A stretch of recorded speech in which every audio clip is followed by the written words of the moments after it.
অতুলনীয় ছিল। অন্যরকম এক মানে আগে যত ছোটই হোক বড়ই হোক ইলিশ মাছই, এর সাথে কারও কোনো তুলনা হতো না। যাই হোক, এই স্টাইলটা অনেকটা আমাদের দেশীয়, মানে আমাদের বরিশাল পটুয়াখালীর মানুষ এভাবেই বেশিরভাগ রান্না করেন। এখন হয়তো অনেক রকমভাবে রান্না করে। তো আমি এখানে প্রথমে লবণ, হলুদ, মরিচের গুঁড়া দিয়ে মাছ হালকা ভেজে নিচ্ছি। এরপরে দিয়ে দিচ্ছি লবণ, মরিচের গুঁড়া, হলুদের গুঁড়া আর পেঁয়াজ বাটা, আর দিব সামান্য জিরা বাটা।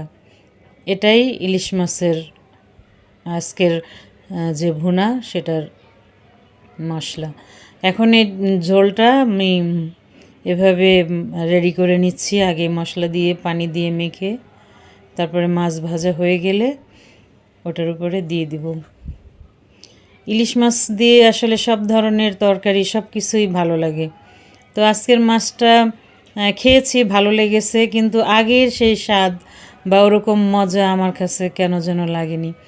এটা কি বয়সের দোষ, নাকি মাছের সমস্যা, না কিসের সমস্যা বুঝি না। শুধু আজকে না, আগে যে মাছ খেতাম ইলিশ মাছ, সেই স্বাদটা এখন আর আমি পাই না, খুব পাই না বললেই চলে। এখন হতে পারে আমার বয়সের সাথে রুচির চেঞ্জ এসে